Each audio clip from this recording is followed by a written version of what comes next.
पर उनके लक्षण, उनके लक्षणों के द्वारा हमें जानना जाता है। साधु किसे कहते हैं? शायद हालचाल या मानो तेरा गुण बड़ा, उसमें दिए हैं साधु किसे कहते हैं। साधु तो वैसे तो हम आप सब जानते हैं, साधना करने वाले को, जो साधना करता है उसे क्या बोलते हैं? साधना करे वही साधु। तो इस तरह से हम समझते हैं, परंतु यहाँ पर संतों के लक्षण दिए, जो संतों के लक्षणों पर उतरता है वो तो ठीक है, नहीं तो साधु तो कितने हैं। साधु बनना बहुत सरल है, और साधु होना, बताओ, है साधु होना बहुत कठिन है। तभी साहब जी ने कहा है कि साधु होना चाहिए, बनना नहीं है। बनना तो बहुत सरल है, 2 पैसा गेरू ले आओ, लाल कपड़ा ले, और नहीं है तो दाढ़ी रखा ले। बिहार की तरफ यादवपुरम में ऐसे गाते हैं, बोले गढ़िया रखा के बाबा बन गए बकरा।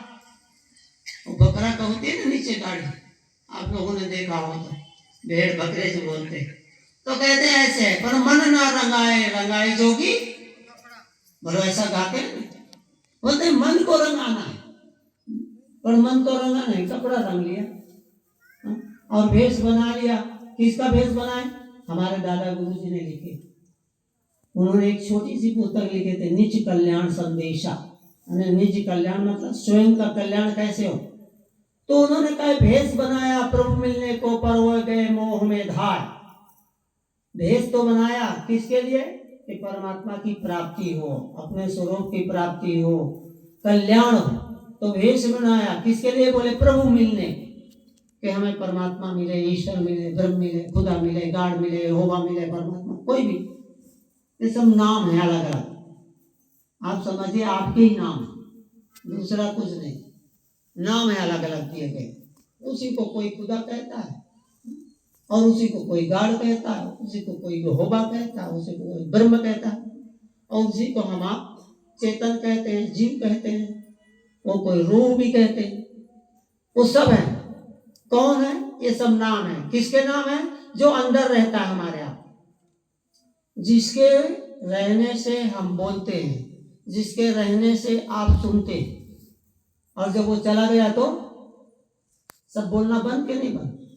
जब वो चला गया तो बोलना भी बंद और सुनना भी बंद। कान तो रहता है फिर सुने, आंख भी रहती है पर देखे, कुछ नहीं, सब कुछ बंद हो जाता है, समझो। तो वो कौन है? वही आत्मा है, चेतन है, रूह है, और वही ब्रह्म है।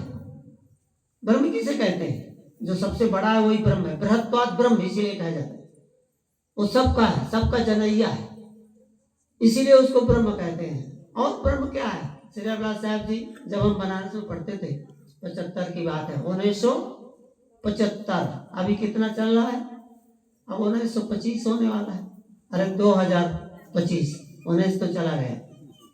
तो 75 की बात है, जब हमारे को छुट्टी मिलती थी, हम सन्यासी आश्रम में रहते थे, हाथीराम मठ बहुत प्रसिद्ध महात्मा सिद्ध पीठ थे, तो वहाँ रहते थे। जब हमें छुट्टी मिले तो साहब जी के पास पहुंच जाते थे, क्योंकि वहाँ बुला नाला में साहब प्रेस पर ही रहते थे। श्री परीक्षा साहब जी उनकी सेवा में साहब है, और जितेंद्र थे एक संत। तो 2 महात्मा साहब जी के रहते थे। तो हमको भी जब छुट्टी मिले तो वहाँ पहुंच जाते। तो साहब एक वाक्य बोले, क्या बोले? देखो तुम्हारे ब्रह्म का हमने खंडन कर दिया, बोलो सदगुरुदेव की। आप लोग जे नहीं बोल तो क्या बात है, मैंने सब बिल्कुल सिद्ध हो गए। वास्तव में सिद्ध है तो उसके लिए कोई नियम नहीं है, बड़ा नहीं, कम से कम जयकारा पर जयकारा लगाओ। आप देखते हैं हमारे धीरेन्द्र शास्त्री जी को साहब जी बोले, वो कितनी तालियां बजाते हैं बताओ। उससे भी कसरत होता है, व्यायाम होता है, ऐसे नहीं कहते। महात्मा लोग जो भी कुछ कहेंगे, कहते हैं जो केला के पात में पात पात पर पात, तो संतों की बात में बात निकलती है? तो ऐसे नहीं जो संत महापुरुष ऐसा करते हैं, वो हमें आप कहते हैं कि ताली बजाओ तो आप संकोच करते हैं। अरे जोर से बजाओ, आप 10 मिनट रोज बजाएंगे कोई बीमारी नहीं रहेगी। हमारे डॉक्टर साहब आए हैं दरिया से, सोनपुर से, तो उसे पूछो, वहां जाने की जरूरत नहीं, डॉक्टरों के पास नहीं जाना पड़ेगी। ये आप ताली बजाओ 10 मिनट खाली, रोज बजाएगा, और फिर देखो आपकी कोई बीमारी नहीं लगेगी। यही सब पॉइंट है, ये नशनारी है। ऐसे नहीं महात्मा लोग कह देते भाई बजाओ, वो तो एक निमित्त पड़ता है। इसीलिए ऐसे नहीं जयकारा लगाते। जयकारा लगाने का मतलब ये होता है कि आप भी चैतन्य हो। ऐसे बैठे हो, आप सब बैठे हैं हमारे सामने जितने भी हैं, वो ऐसे बैठे हैं आराम से, और आप बुढ़ापा न चाहते हो तो जरूर ऐसे बैठा कीजिए, और बुढ़ापा चाहते हो ऐसे बैठो। रीढ़ की हड्डी आपकी हमेशा ठीक रहना चाहिए। 75 वर्ष, देखो हमारे भी 75 वर्ष लगभग हो रहा, पर हम अभी नहीं, हम सोचते थोड़े भाई बूढ़े। 1 घंटा रोज कसरत करते हैं। आपके यहाँ भी सुबह 4 बजे उठ जाएंगे, और नित्य नियम करने के बाद 5 से 6 तक कसरत करते, फिर बाद में घूम भी आते हैं। आपकी जाल बांधा तक गए और उधर से वापस आ गए। साहब जी हमारे जाते हैं सुबह से। तो ऐसे कुछ ना कुछ करना चाहिए। तो संतों की बात ऐसा है। अब हम क्या बात बतला रहे थे, पकड़े हो कोई? हाँ क्या कह रहे थे? आश्रम को बतला रहे थे। हाँ साहब जी का देखो उन्होंने पकड़े। तो साहब जी एक बात कहते थे, क्या कहते थे? देखो हमने तुम्हारे ब्रह्म का खंडन कर दिया, बोलो सदगुरुदेव की। तो हम भी कह देते थे साहब जी, हम तो कोई ऐसा था, हम भी कहते साहब कैसे खंडन कर दी? आप तो बोलते हो ब्रह्म भाई नहीं। आप बताओ, जब आप कहते हो ब्रह्म है ही नहीं तो खंडन किसका किया? बोलो सदगुरुदेव की। जब है नहीं तो खंडन कैसे बताओ? तो फिर साहब हंसने लगे। अरे खंडन जो मानंदी है उसका खंडन कर दिया। मानंदी का खंडन होता है, ब्रह्म का खंडन नहीं। ब्रह्म कैसे? ब्रह्म जो सत्य वस्तु है, कोई खंडन कर सकता है? बताओ। इसी पर हरिद्वार में बहुत बड़ा तूफान हो गया था। उन्हें महात्मा ने कह दिया, बोले जैसे शंकराचार्य जी ने बुद्धों को कत्लेआम किया है, ऐसे सारे पार्थियों को मैं कत्लेआम करा दूंगा। कुंभ मेला की बात, शुरू की बात। शुरू में हम लोग गए थे सब पार्किशन, और साहब जी के बीजक को ले लिया, और महात्मा एकदम से बिगड़ गए। इन्होंने ब्रह्म का कैसे खंडन किया? बहुत उपाधि रहे, परंतु जो मेला इंचार्ज थे, देखो संजोग ऐसा कि मेला इंचार्ज भी कबीरपंथी थे आगरा के। तो उन्होंने साहब ने हमारे कैंप में बिल्कुल इमरजेंसी लग गई, क्योंकि उन्होंने चैलेंज कर दिया था भरी सभा में सब कि बोले पारकी संतों को मैं सबको कत्ले करा दूंगा। तो साहब जी जाते थे प्रबंधन करने, उन्हीं के सामने हमारा पंडाल था, संन्यास आश्रम हरिद्वार में। तो वहीं सामने साहब जी को बोलना, और वो उसी समय माइक लगा दिया करे सामने, तो आवाज ना आवे। जब विरोधी को क्या कहना, ऐसे करके उन्होंने किया। परंतु संत भी हमारे बहुत से थे सन्यासी, जो कि जानते थे कि कभी साहब कैसे हैं, महापुरुष कैसे हैं। तो वो इधर आए, फिर हमारे यहाँ वो आने लगे, अखंडानंद स्वामी और अखंड आश्रम के। तो आकर के भी उनको गाली दिए, ऐसे करें। धीरे धीरे सब ठंडा हो गया। जिन्होंने ऐसे किया था वही भाग गए, दूसरी गद्दी में पहुंचे, फिर रामानंद गद्दी में पहुंचे। जब इलाहाबाद में कैंप था हम लोगों का, तब फिर आकर के प्रणाम करें, बोलो। इसीलिए कहते क्षमा बड़न को, बोल दो, है ना, क्षमा बड़न को चाहिए और छोटों का उत्पाद। अब क्या विष्णु का घर गया जो भृगुन मारी, है? जो बड़े होते हैं वही क्षमा करते हैं। साहब जी तो कोई हम लोगों की तरफ से कोई उत्तर ही नहीं उनको, वो गाली दे कुछ भी करें, वो आनंद से प्रवचन करके चले आओ। परंतु बात यहाँ तक पहुंच गए। स्वामी जी थे, स्वामी जी झाड़ियों में रहते थे, और उनका नाम था विरक्त संत थे, बहुत विरक्त मंडली। तो हम लोग सब जब भी निकलते थे मेला क्षेत्र में, तो 40-50 जो भी संत थे सब जमात साथ में निकलते थे। एक जन कोई नहीं चाहता, अड़ार हो गया था, क्योंकि भाई सन्यासी विरोध करते हैं तो कैसे। तो इसलिए हम लोग वहां झाड़ियों में गए। वहां भी कबीरपंथी संत हमारे बहुत से जो लाल कपड़े किए हुए थे। हम तो 8 वर्ष तक रहे, पर इसी तरह रहे, हम लाल करने की क्या जरूरत है? जो हमारा भेष है वो रहा, भाई पढ़ने के लिए आए। हमें मंडलेश्वर जी परमार निकेतन में पढ़ते थे, 8 वर्ष रहे। स्वामी भजनानंद जी महाराज थे, हमें बार बार कहा करें, भैया जब ये शिवरात्रि आती है, बोले सन्यास कब लोगे? अरे महाराज हम लोग तो सन्यासी हैं, कबीर पंथ में सफेद कपड़ा पहनते हैं, और वो लोग सोचते थे कि सफेद कपड़ा ब्रह्मचारी होते, ऐसा मान करके। तो हम कहें कि नहीं, ये सब सन्यासी है महाराज। तो ऐसे वहां पर लाल कपड़े वाले बन जाते हैं सब लोग, बहुत से कबीरपंथी। हम लोग नहीं ऐसे थे, हम तो अपने ऐसे ही रहते थे, सफेद कपड़े जैसा भेद दिया गुरुजी ने वैसे रहते थे। तो वहां पर जब हम लोग गए स्वामी गंगेश्वरानंद जी महाराज जी के हम मिलने के लिए श्री रतला साहब जी, एक महात्मा आया था चंबल घाटी से, कहते डाकू, और अभी कहते थोड़े दिन हुआ था, और वो वहां आया तो साहब जी से भिड़ गया एकदम, तुमने कैसे खंडन किया ब्रह्म, तुमने कैसे ऐसे। अब साहब जी तो कौन, कुछ नहीं बोल, क्या कर। तो गुरु जी हमारे बगल में बैठे थे श्री ज्ञान साहब जी, उन्होंने थोड़ा ऐसे इशारा किया कि साहब मैं बोल। साहब जी बोले हाँ ठीक। तो साहब जी ने एक ही वाक बोला, और देखो वो बार बार बोले खंडन। साहब जी बोले कि देखिए जो सत्य वस्तु होती है उसका कभी खंडन होता नहीं है। आप ये बताइए आपका ब्रह्म सत्य है कि असत्य है? तो बोलो क्या बोलेगा? उन्होंने कहा ना कि हमारा ब्रह्म सत्य है। तो बोले जो सत्य होता है उसका तीनों काल में कोई खंडन नहीं कर सकता है। बोलो सदगुरुदेव की। बोलो ऐसे बोलने पर वो जो चंबल का घाटी का डाकू था वो साहब जी को और संतों को प्रणाम किया, बोले ऐसी बात है तो आपके मुंह में घी शक्कर बोलो, और ऐसे करके और वो चला गया। जब चला गया तो महाराज जी देखो बैठे रहे, वो महामंडलेश्वर स्वामी गंगदेव जी महाराज, बहुत प्रसिद्ध महात्मा थे हरिद्वार। तो हम लोग सब गए थे दर्शनों को, फिर उनके मन में शांति आई और साहब जी से बड़े प्यार से मिले, संतों से मिले। महाराज एक सेठ आया था 1 करोड़, जैसे यहाँ पर उत्सव हो रहा अभी हरिद्वार, अभी इलाहाबाद का कुंभ मेला आप लोग देखना कितना लोग दान धर्म करते। एक सेठ आया था 1 करोड़ रुपया देकर वहां गया था, वहां पर गंगदेव जी महाराज। तो उन्होंने क्या करें साहब जी, तो हम लोगों को अंजलि भर भर के जो आप होते द्राक्ष, सूखी मेवा, काजू किशमिश बादाम, ये अंजलि भर भर के सब संतों को जलपान में देंगे। तो सब संत हम लोगों की तरफ देखा, हमने कहा क्या है भाई, क्योंकि हम तो वहीं रहते ही थे। अरे महात्माओं का प्रसाद है, तुम भी ले लो, प्रसाद बांटना, भक्तों को दे देना और क्या।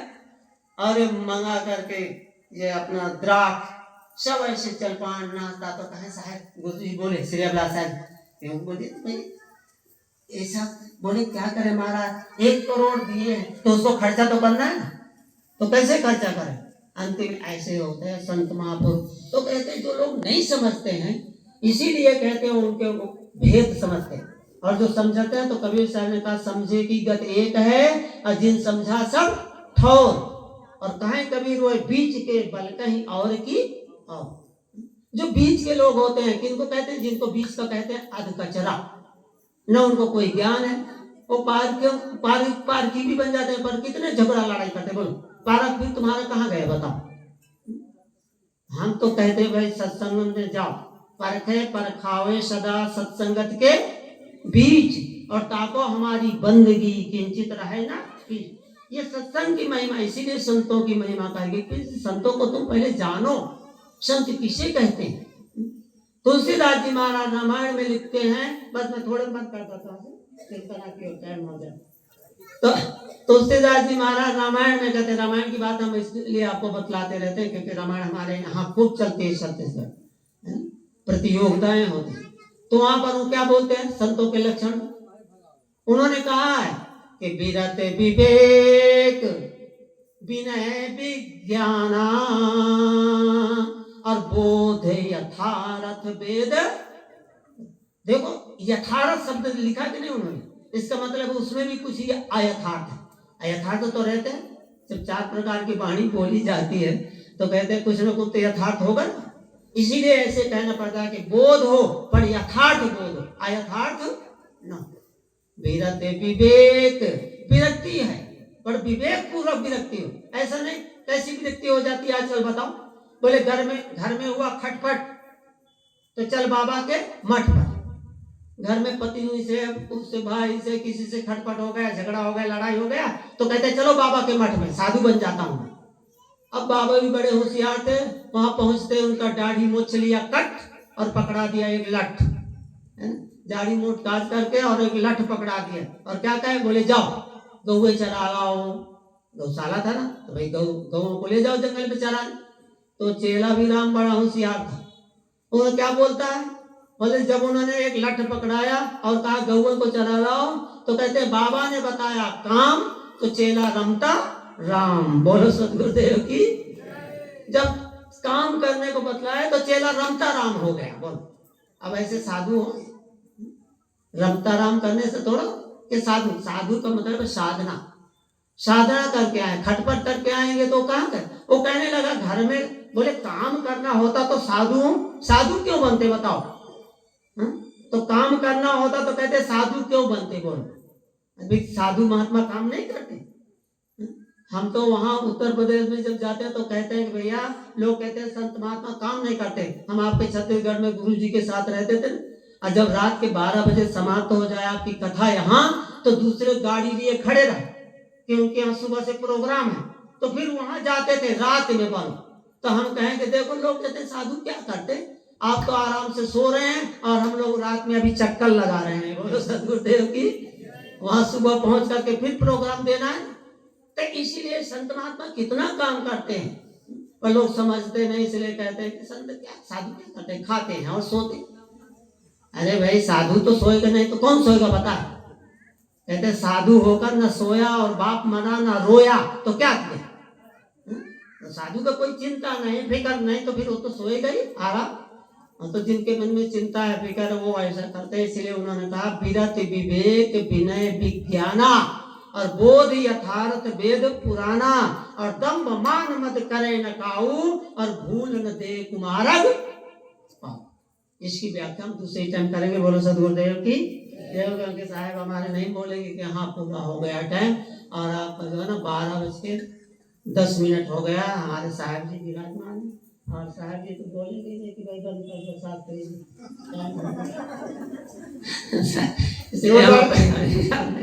जोरदार ताली बजा के हमारे साथ बोलिए सदगुरु कबीर साहेब की जय।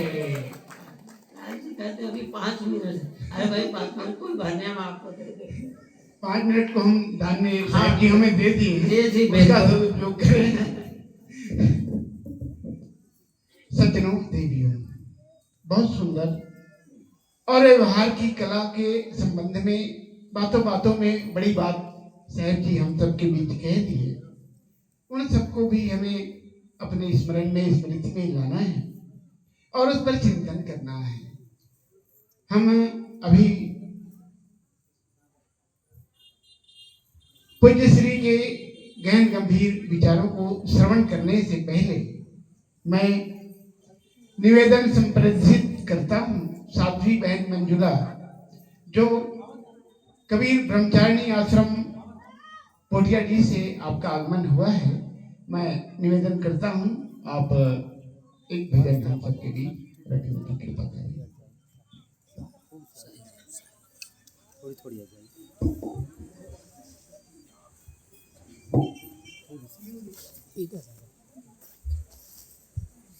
बोलिए सद्गुरुदेव की जय, संत समाज की जय, भक्त समाज की जय।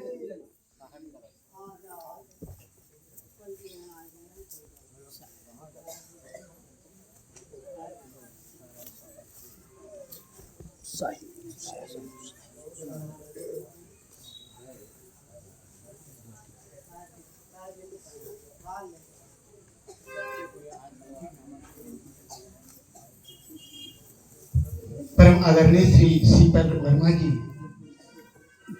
श्री साहेब जी का अभिनंदन पुष्पमाला से कर रहे हैं। आप सभी लोग ताली से भी अभिनंदन स्वागत करेंगे। हाँ, जो बस चलती है लोधी ट्रेवल्स, उसके वो मालिक हैं और हमेशा इस आश्रम में उनका स्नेह और प्यार मिलता रहा है। निवास डोंगरगढ़ पूरा इधर से है। हाँ, लीजिए हम सब साथी बहन के सुंदर भजन की ओर आए। बोलिए सद्गुरुदेव की जय। मंच पर आसीन पूज्य संत गुरुजन, इस सत्संग प्रांगण में उपस्थित सम्मानीय भक्त सज्जन, माताएं, प्यारे बच्चों, आप सभी के समक्ष मेरे लिए आज्ञा हुई है। आज्ञा पानार्थ सभी संत गुरुजनों के चरणों में प्रार्थना स्वरूप एक भजन प्रस्तुत है। हे गुरुवर आप मेरे मोक्ष के आधार हो। हे गुरुवर आप मेरे मोक्ष के आधार हो। आप नैया आप सागर आप ही पतवार हो। हे गुरुवर आप मेरे मोक्ष के आधार हो। हे गुरुवर आप मेरे मोक्ष के आधार हो। आपके वचनों ने मेरे मन का दर्पण धो दिया। आपके वचनों ने मेरे मन का दर्पण धो दिया। आप जो मेरे हुए तो मैं को मैंने खो दिया। आप जो मेरे हुए तो मैं को मैंने खो दिया। मैं को मैंने खो दिया। ज्ञान की परिभाषा हो और सच का सच में सार हो। आप नैया आप सागर आप ही पतवार हो। हे गुरुवर आप मेरे मोक्ष के आधार हो। आपके चरणों में गुरुवर आज मेरा माथ है। आपके चरणों में गुरुवर आज मेरा माथ है। आपकी छाया में मैं हूँ तो दिन से उजली रात है। आपकी छाया में मैं हूँ तो दिन से उजली रात है। दिन से उजली रात है। क्यों मेरी इस आत्मा पे वासना का भार हो। आप नैया आप सागर आप ही पतवार हो।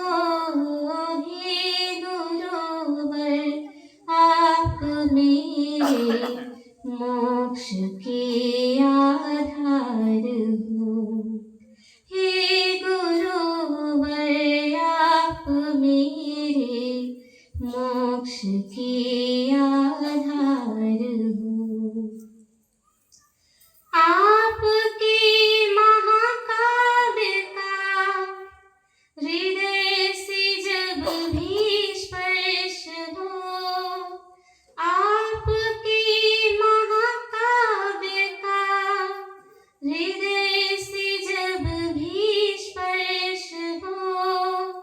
मेरे अंतर मन से मेरा जब विचार विमर्श हो। मेरे अंतर मन से मेरा जब विचार विमर्श हो। जब विचार विमर्श हो। आती जाती सांस बोले आप ही उस पार हो।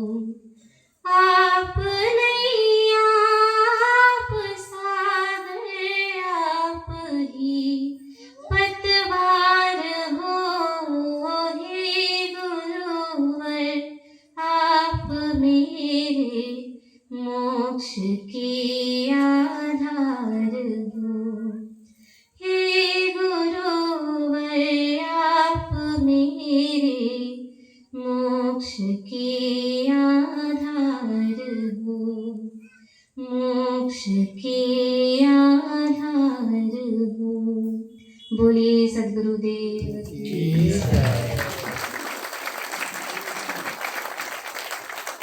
आत्मीय प्रियजन, अभी हम सब बहुत ही अंतःकरण को स्पर्श करने वाला शब्दों से भजन श्रवण कर रहे थे। आप साध्वी बहन मंजुला नाम से जाने जाते हैं। कबीर ब्रह्मचारिणी आश्रम पोटियाडी धमतरी से आपका आगमन हुआ है और अब मैं आप सभी सज्जनों देवियों की ओर से त्रैवार बंदगी करते हुए परम श्रद्धेय साहेब जी के श्री चरण का वंदन समर्पित करते हुए कृपा चाहता हूँ कि हम सबको अपने ज्ञानामृत से आप लाभित करने की कृपा करेंगे और यह कार्यक्रम 15 मिनट अपने निर्धारित समय से आगे की ओर पहुंचेगा, ऐसी भावनाओं के साथ आपसे निवेदन संप्रेषित है। बोलिए सद्गुरु कबीर साहिब की जय।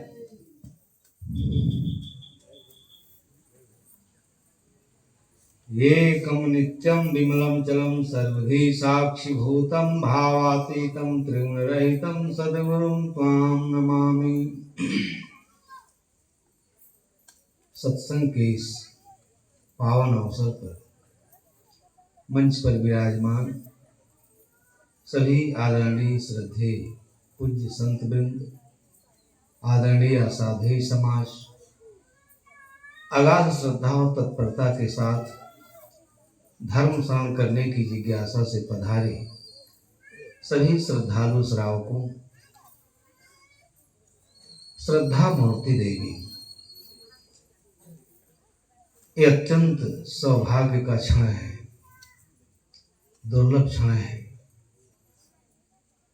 कि आप हम सभी लोग अनेक मनीषी संतों के श्री मुख से जीवन दर्शन धर्म के विभिन्न आयामों पर बड़ा ही सारगर्भित, अर्थपूर्ण, प्रासंगिक और मार्मिक विचार श्रवण कर रहे हैं। बंधुओं, आपके निमंत्रण पत्र में एक निवेदन है कि सत्य की समझ कैसे हो। इसके प्रति मेरे हृदय में हार्दिक प्रशंसा का भाव है आयोजक बंधुओं के प्रति, और ऐसे विषयों पर आज चर्चा की आवश्यकता है। एक अद्भुत विषय जो सबके मस्तिष्क को व्यथित किए हुए है, वो यही है कि आखिर में सत्य क्या है। नाना धर्म के प्रवर्तकों और उपदेष्टाओं के द्वारा जो इस पर आख्यान दिए जाते हैं, वो सत्य का उद्घाटन कम करते हैं। सत्य के ऊपर इतना कुहासा डाल देते हैं, इतना पर्दा डाल देते हैं कि प्रबुद्ध मनुष्य सोच ही नहीं पाता कि सत्य क्या है, असत्य क्या है। और यही विषय मननीय है, चिंत्य है, विचारणीय है, तथ्यपरक है, वस्तुपरक है और मनुष्य जीवन के लिए इसका अत्यंत महत्व है। जब हम धर्मों की ओर जाते हैं, संसार के सभी धर्म के उपदेष्टाओं ने, प्रवर्तकों ने यह घोषणा की कि जो मैं कह रहा हूं यही सत्य है, परंतु लोग अत्यंत श्रद्धा भाव से उसे श्रवण कर लेते हैं, मान भी लेते हैं, परंतु सत्य का उनका तात्विक बोध नहीं होता। इसलिए आज इस विषय पर मैं थोड़ा विनम्र निवेदन आपसे करूंगा कि सत्य क्या है, जो मेरी समझ में आया है, जो मैं जान पाया हूं। इस विषय को लेकर कबीर के मन में इतनी पीड़ा थी, इतना क्लेश, इतना कसक। जिस वातावरण में उनका प्रादुर्भाव हुआ काशी में, दो धर्मों का द्वंद्व अपने चरम पर था। उसके पहले तो बड़ा अच्छा दृष्टिकोण अपनाया था हमारे विचारकों ने, चिंतकों ने। उसकी अभिव्यक्ति हम उपनिषद काल में पाते हैं। परंतु स्वार्थियों ने, व्यवसायिक धर्मों ने, धर्म परम साध्य विषय है, आत्मलाभान परम विद्यते, आत्मलाभ से ऊंची कोई वस्तु नहीं है। इस पर बड़ी गहन मंत्रणा किया था। परंतु उस अवधारणा को जनमानस के सामने लाने में लोगों ने अवरोध खड़ा कर दिया। इस स्थिति को देख करके कबीर का मन प्रकंपित है और सत्य के प्रति उनके मन में इतना आदर है, सत्य के लिए इतना समर्पण है, अपना सर्वस्व न्यौछावर कर देना चाहते हैं। और काशी में रह के प्रश्न पूछा धर्म उपदेष्टाओं से, क्योंकि धर्म के क्षेत्र में इतना झूठ, इतना असत्य, इतनी आत्म प्रवंचना की बातें हैं कि प्रबुद्ध से प्रबुद्ध मनुष्य भी नहीं तय कर पाता है। व्यास गद्दी पर बैठकर भी इतना झूठ बोला जाता है, जितना सम्मान मिलता है शायद वो कहीं न मिले। और लोग इसी में अपने को समझदार समझते हैं, सयाना समझते हैं। ये बड़ा पीड़ा जनित है। साहब ने पूछा, धर्म कथा जो कहते रहे, इस सत्य के संदेश देने वालों, लाबर उठ जो प्रातः कहें। शायद इतना वेदनापूर्ण ढंग से किसी ने नहीं कहा। सब लोग जो धर्म के उपदेष्टा कहते हैं उसे स्वीकार कर लेते हैं। और इससे मानवीय सभ्यता का इतना पतन हुआ, मानवीय गरिमा का इतना पतन हुआ, जिसका अंदाज लगाना कठिन है, मुश्किल है। सत्य के उपदेष्टाओं ने सत्य का चीरहरण किया। इसलिए सदगुरु कबीर के मन में इतनी पीड़ा है, कसक है, वेदना है। वो आम जनमानस को सत्य का बोध कराने के लिए इतनी तत्परता है, इतना अपार साहस है, शायद कोई नहीं कह सकता। वो भी काशी जैसे जगह में आज आप नहीं कह सकते। देखिए लाइन लगी हुई है, विश्वनाथ मंदिर में आप जाएंगे, इतनी बड़ी लंबी लाइन कि आप भाग जाएंगे। जब से मोदी जी ने वहां सारे दुकानदारों को उजाड़ करके और विश्वनाथ मंदिर के आसपास उसका जो सुंदरीकरण किया है, टीवी में देख करके आपका भी मन एक बार उद्वेलित हो उठता है कि चले देखें वहां है क्या। इसलिए काशी में रहकर जो सत्य के प्रति उनके मन में आदर का भाव है, वो हमारे लिए, आपके लिए, सबके लिए ग्राह्य है। इतना सृष्टि के इतिहास में इतना कठोर सत्य कहने का साहस शायद दुनिया के किसी धार्मिक में नहीं है। लेकिन दुख है, कबीर पंथी कहलाने वाले लोग भी कबीर साहब के नाम पर इतना ढोंग ढकोसला पूर्ण उपाख्यान, उनको अवतारवाद, बड़ा दुख होता है। अवतारवाद से ही इस देश का घोर पतन हुआ। लोगों को शिथिल बना दिया गया। जब पाप से पृथ्वी भर जाएगी, चारों तरफ अनीति, अनाचार, अराजकता, तो इस दुनिया में जो सत्ता है, समर्थ सत्ता है, यूनिवर्सल ट्रुथ है, वो इस दुनिया में आएगा, सबका दुख हर लेगा। और इससे भारतीय चिंतन परंपरा का बड़ा नुकसान हुआ। इसलिए साहब कहते हैं कि धर्म कथा जो कहते रहे, लावर उठियो प्रातः कहें। लावर विहाने लावर समझा, एक लावर उसे हृदय मंझा।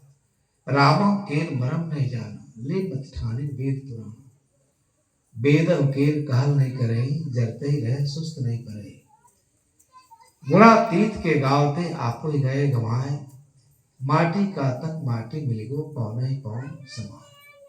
आज भी वही बीमारी है। सारे लोग ईश्वर ब्रह्म जगत के नियंता नियामक के बारे में इतना बोल रहे हैं, इतना बोल रहे हैं कि आम व्यक्ति जो ये प्रबुद्ध मनुष्य है उलझन में पड़ जाता है। शायद जो संसार के धर्म उपदेष्टा हैं उनका कच्चा चिट्ठा खोल के रख दिया। लाबर उपयोग शब्द कितने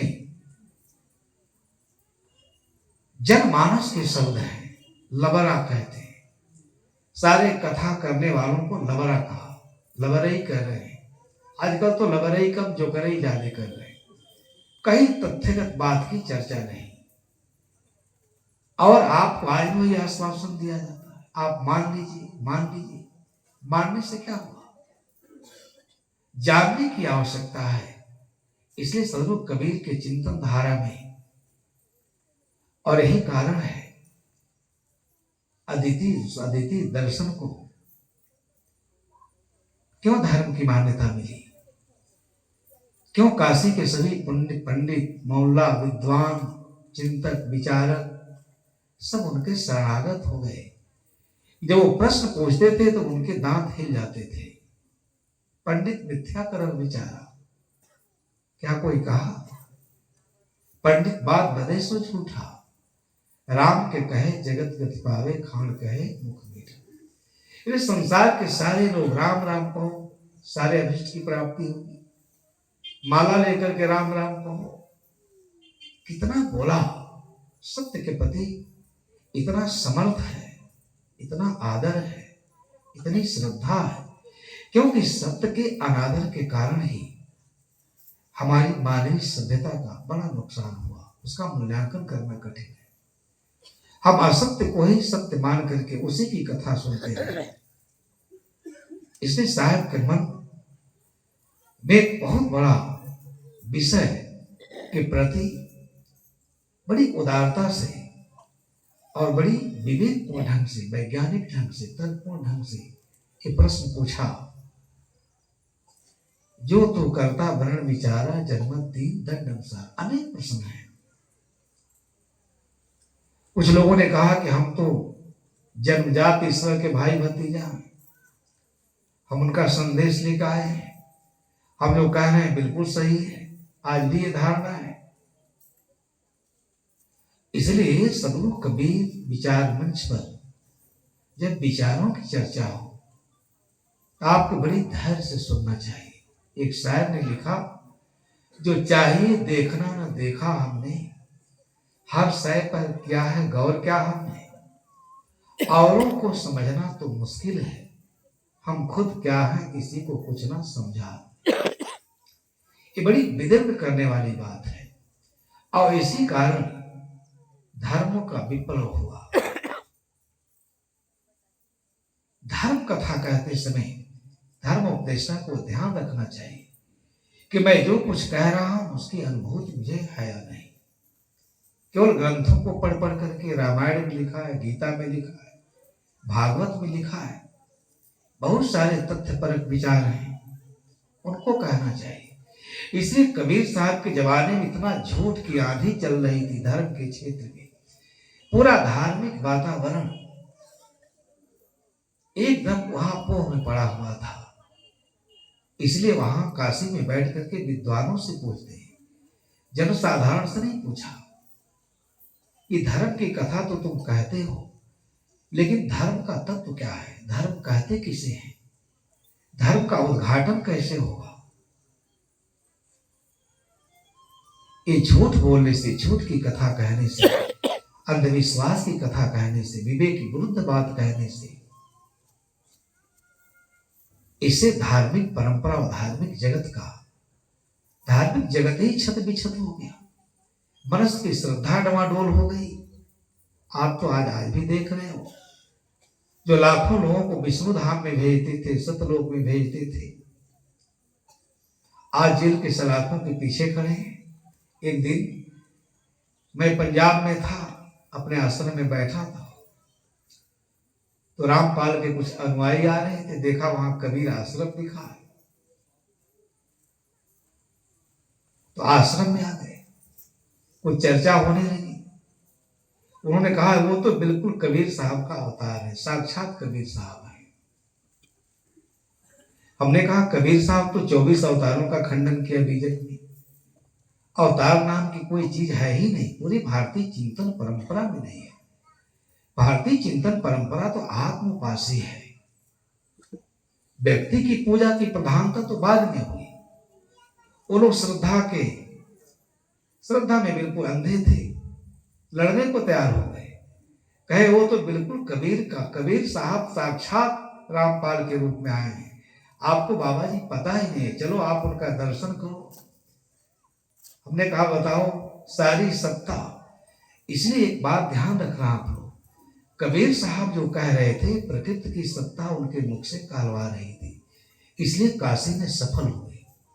आज तो कत्ल हो जाएगा, उस काल में वो कैसे कहे बात, सबको आश्चर्य होता है, क्योंकि दुनिया में सबसे अधिक बाजार जो लगी है वो ईश्वर की लगी है, परमात्मा की लगी है, सतलोक की लगी है। और आप लोग भी व्याकुल हो सतलोक जाने के लिए, क्योंकि आपको डर है यहाँ थोड़े दिन रहेंगे, इसलिए सतलोक जाने की तैयारी कर लो। इसलिए आपके इस आर्ट धार्मिक भावना का वो मजाक उड़ाते हैं, आपको सतर्क होना होगा।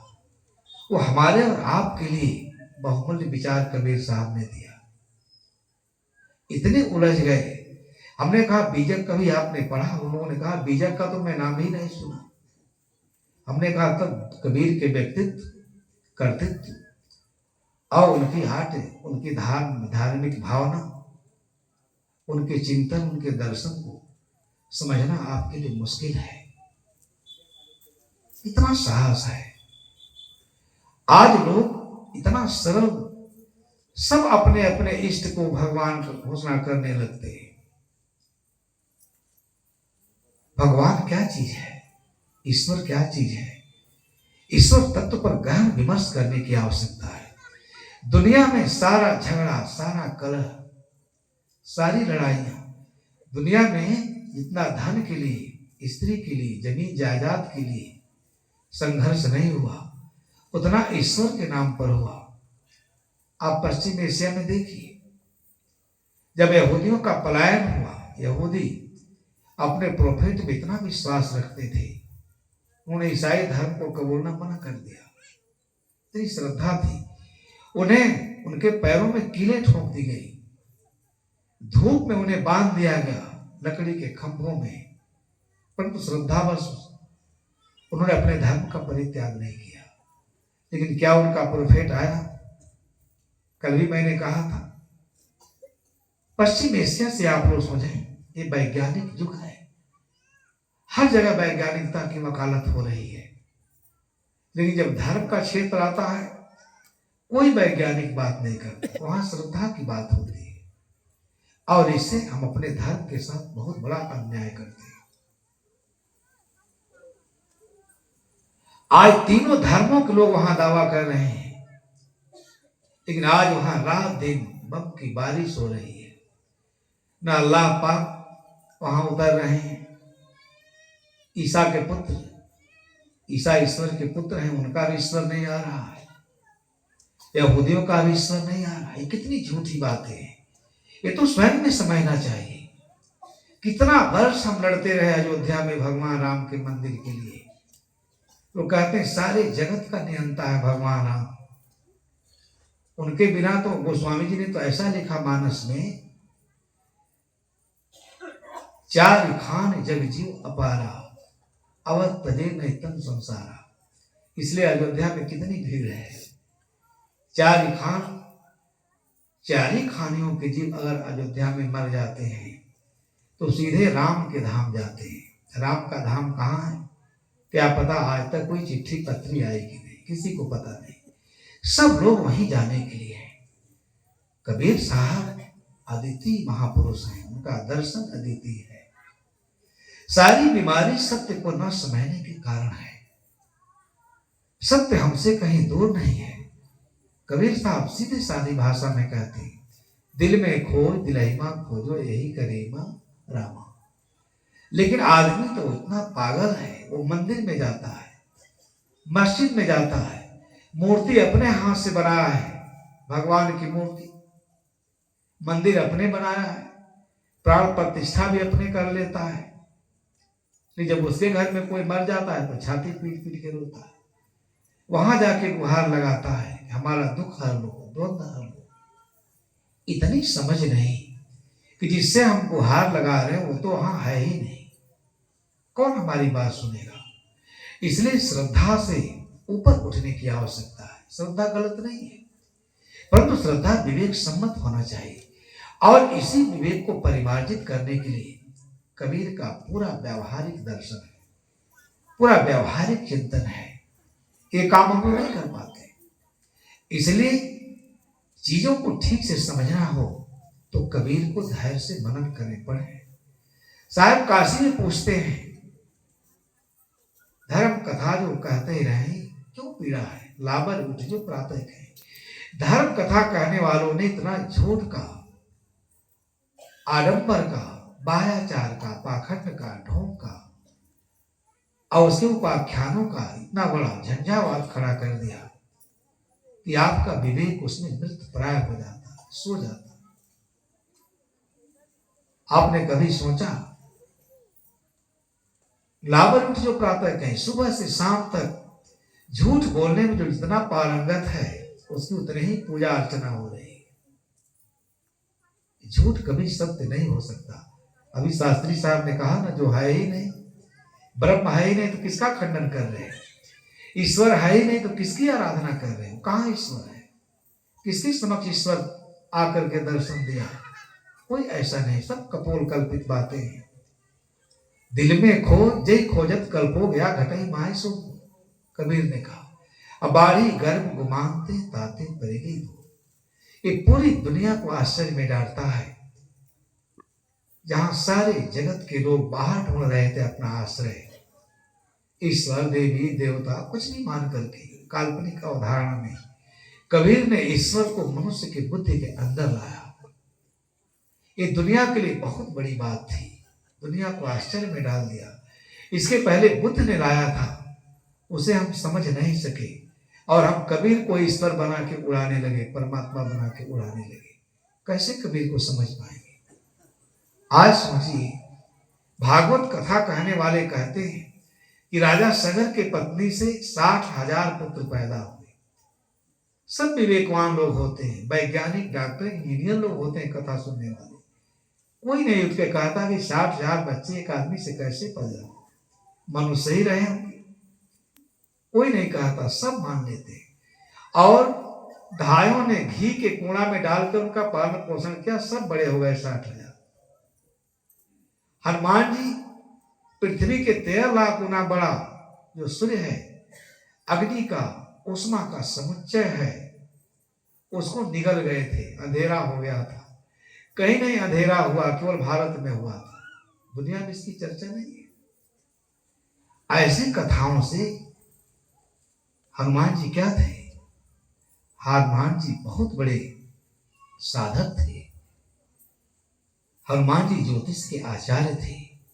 उन्होंने जो सेवकाई का आदर्श प्रस्तुत किया है, अभिवादन करने योग्य है। ये सब उनके आदर्श ठीक है, परंतु आज भी हम उनको बंदर के रूप में जगह जगह बना दिए हैं। श्री ज्ञान साहब कहा करते थे कि एक बार वो गए गुजरात में, तो हनुमान जी का मंदिर था, उनको भी लोगों ने प्रवचन करने के लिए बुलाया। उन्होंने कहा, भाई हनुमान जी ने सेवकाई का जो आदर्श प्रस्तुत किया, क्या वो बंदर थे? बंदर ऐसा कर सकता है? उसी को हम धर्म मानते हैं। हनुमान जी ने क्या किया? वो गए जड़ी बूटी खोजने के लिए, सुसेन वैद्य ने बताया, पूरा पहाड़ ही लेकर के उड़ करके चले गए। इस सब बातों से धर्म की मर्यादा नहीं बढ़ती। ये सब अबौधिक ज्ञान है। ये श्रद्धा के अतिरेक में सारी बातें कही गई हैं। राजा प्रियव्रत 11 अरब वर्ष पृथ्वी पर राज्य किए। अरे 150 साल का जीवन है, कोई 11 अरब वर्ष कैसे रह सकता है? इन सारी अवधारणाओं, यही कथा है, यही रात दिन आप सुनते हैं, कहीं जाते हैं यही कथा सुनाया जाता है। और केवल एक जगह ये बीमारी नहीं है, संसार के सारे धर्मों में बीमारी है। ईसा ने 10-5 रोटियों से हजारों लोगों को भोजन करा दिया। मोहम्मद ने अपनी उंगली चमका करके चांद के 2 टुकड़े कर दिए। ये सब बातें लिखी। हमारे गुरु जी एक ही काल में 3-3, 4-4 जगह दिखाई देते। इतना मिथ्या महिमाओं का चारों तरफ यही प्रतिध्वनित होता है। इसलिए आप सत्य नहीं समझ पाते। सत्य क्या है? सत्य आपसे अलग नहीं। कबीर की दृष्टि में सत्य आप में है, और उसी सत्य की मर्यादा है, उसी सत्य की प्रतिष्ठा है, उसी सत्य की महिमा है। एक बार एक यहूदी व्यक्ति बड़ा कंजूस था। जैसे हम अपने लिए मंदिर चले जाते हैं, अपने दुख के निवारण के लिए, शोक की निवृत्ति के लिए, पीड़ा की निवृत्ति के लिए, मंदिर पे कौन बैठा हुआ आपका पीड़ा हल लेगा? ये विवेकपूर्ण बातें हैं। वहां जाकर जितना भी आप गुहार लगाइए, कोई है ही नहीं सुनने वाला। कौन सुनेगा? इसलिए कबीर ने जगत के शाश्वत नियमों की व्याख्या की, प्रकृति की सत्ता की व्याख्या की। और प्रकृति सत्ता का जब हम अनादर करते हैं तो दुख को निमंत्रण देके बुला देते हैं। और महाकंजूस था, महाकंजूस, कृपण, 1 पैसा कहीं खर्च नहीं करता था। गया अपने गुरु के पास मंदिर में, कहा महाराज तो कभी जाता नहीं था, देखा नहीं। पादरी ने भी सोचा आज सौभाग्य जगह है, इससे कुछ दान करवा लेना चाहिए। आप ध्यान रखना, इस सब धर्म के व्यापार के ऊंचे ऊंचे प्रतिष्ठान है, आपसे कुछ भिन्न नहीं है। गया, निवेदन किया, कहा महाराज मेरी पत्नी बहुत बीमार है, मैं चाहता हूं कि जल्दी मर जाए, नालायक छुट्टी मिल जाए, कुछ पूजा पाठ कर दीजिए। उसने कहा देखो भाई, पूजा पाठ तो करेंगे लेकिन इसके लिए कुछ खर्च करना पड़ेगा। उसने कहा महाराज आपको दया नहीं आती? अरे मैं मौत मांग रहा हूं, इसके लिए भी पैसा? अगर जीवन मांगता तो पैसे की बात करते तो अच्छा लगता। उसने कहा जीवन मांगो कि मौत मांगो, क्योंकि धार्मिक व्यक्ति बिल्कुल हृदयहीन होता है। आज भी देखिए, इसी तथ्य को समझाने के लिए सदगुरु कबीर साहब ने इतना बल दिया अपने दर्शन में, चिंतन में। और यही उसकी मर्यादा है, यही उसका प्रज्वलित आदर्श है, जिसने उनके धर्म के दर्शन को धर्म के रूप में प्रतिष्ठा दिलाई। सभी उसका आदर करते हैं। कौन कबीर से मुख मोड़ सकता है? क्योंकि कबीर ने केवल सत्य और सत्य की मर्यादा के लिए, सत्य की प्रतिष्ठा के लिए सब कुछ कहा। उसने कहा चलो पूजा पाठ कर दो, 1 रुपया दे देते हैं। कहा देखो भाई 1 रुपए में तो पूजा पाठ नहीं होगा। कहा चलो 2 दे देते हैं। कहे असंभव है, पूजा पाठ में मृत्यु के लिए करता नहीं, मैं तो बदनाम हो जाऊंगा, मैं तो केवल जीवन के लिए प्रार्थना करता हूं। उसने कहा कोई तरकीब निकालो, चलो 5 रुपए दे देते हैं। उसने देखा कि दाल नहीं गलेगी। उसने कहा देखो कहीं भी धर्मशास्त्रों में मृत्यु के लिए पूजा का विधान नहीं, इसलिए पूजा हो ही नहीं सकती। हाँ एक तरकीब जरूर है, देखो सामने जो मंदिर है इसमें दान करने का संकल्प ले लो तो शायद तुम्हारी पत्नी मर जाए। उसके पास तो दिमाग था नहीं। कहा चलो कह देते हैं। मंदिर में ले गया, कहा 1 लाख दान कर दो। वो तो 1 रुपया नहीं दिया था, 1 लाख तो बहुत बड़ी रकम थी। कांपने लगा। कहा देना तो है नहीं, पत्नी मर जाएगी, क्या फर्क पड़ता है, लाख कहो 2 लाख कहो 10 लाख कहो, देना थोड़ी है। इसी तरह से आप लोग धार्मिकों के जाल में फंस जाते हैं। बड़ी मुश्किल से उसने कहा चलो 10 लाख दे देंगे। 10 लाख संकल्प करके गया और कहा कि 3 महीने में तुम्हारी पत्नी मर जाएगी, इस मंदिर का नियम है। अब 3 महीने में पत्नी बिल्कुल ठीक होने लगी। दौड़े दौड़े आया, कहा है तो आपका मंत्र काम नहीं कर रहा है। कहे देखो हमसे भूल हो गई, तुम तो उसको मारना चाहते होते तो पुरस्कार हो गया, इसलिए वो जिंदा हो गई, हमने ध्यान नहीं दिया। ऐसा करो, ऐसे नहीं मरेगी तुम्हारी पत्नी। ये धर्मों का व्यवसाय, ये धर्मों का निकृष्टता। ऐसा करो, अब चल के संकल्प करो, लेकिन पत्नी को खूब मानो, उसके लिए बढ़िया वस्त्र ले जाओ, गहना ले जाओ, खूब खिलाओ पिलाओ, वो तुम्हारे प्रति प्रेम से भर जाए, तुम उसके प्रति प्रेम से भर जाओ।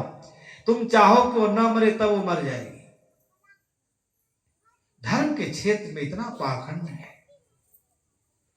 आत्मा कांप जाती है।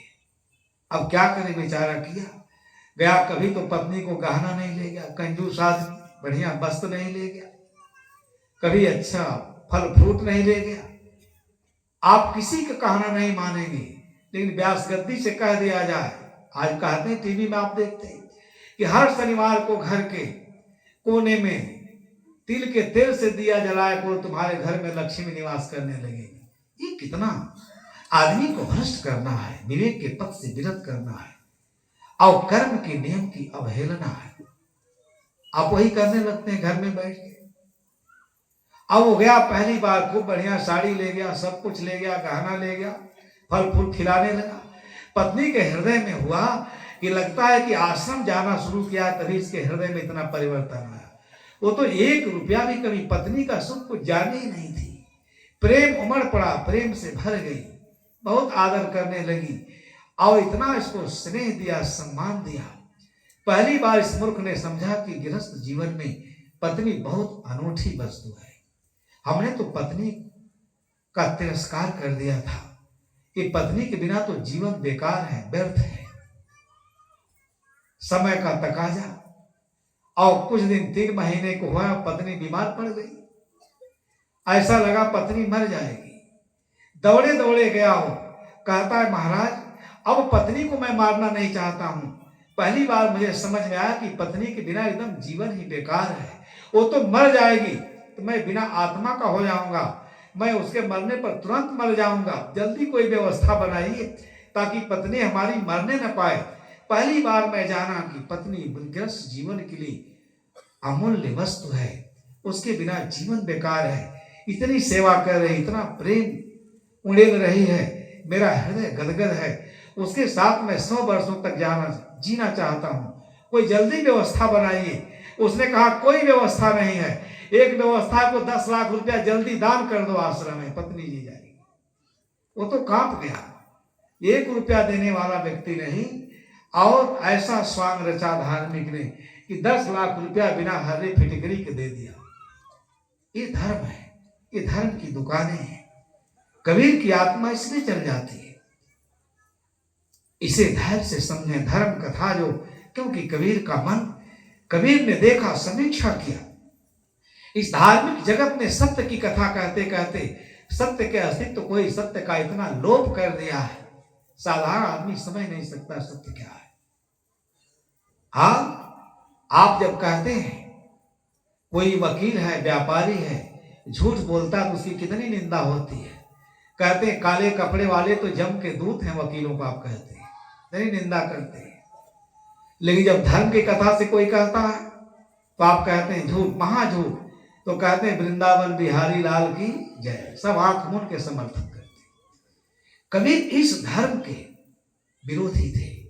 इसी धर्म ने मनुष्य सभ्यता का पतन किया, इसलिए उनके मन में खटक है। साफ साफ शब्दों में कहते हैं उठो जागो, हमारे ऋषियों का चिंतन जब पढ़ेंगे। कितना अद्भुत चिंतन था। ये नहीं कहा कि राम के शरण में जाओ, तीर्थों के शरण में जाओ।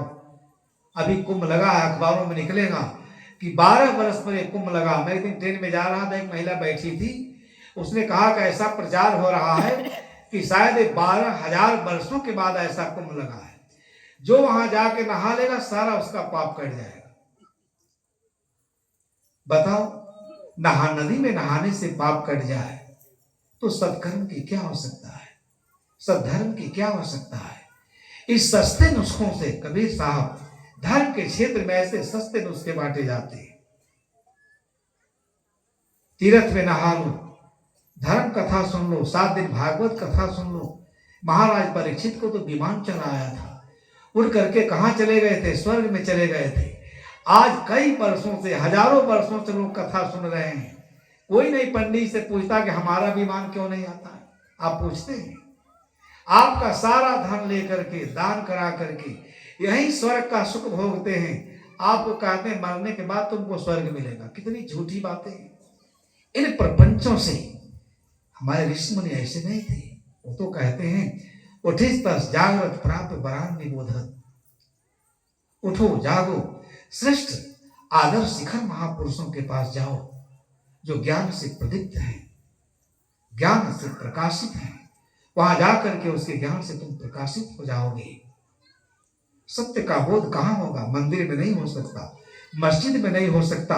अगर मंदिर मस्जिद में सत्य का बोध होता तो मंदिर वाला मस्जिद के खिलाफ नहीं बोलता और मस्जिद वाला मंदिर का गला काटने को तैयार नहीं होता।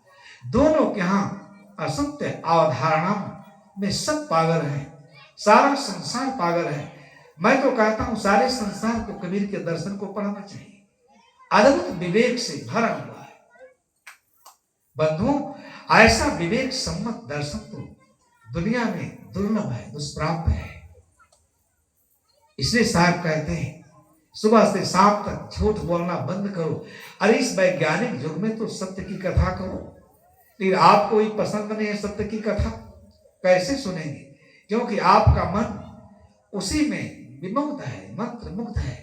चलो यहां नहीं मिलेगा, मरने के बाद अवश्य मिलेगा।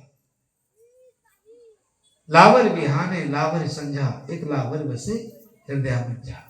रामो केर मरम नहीं जाना, ले बतिठानी वेद पुराना।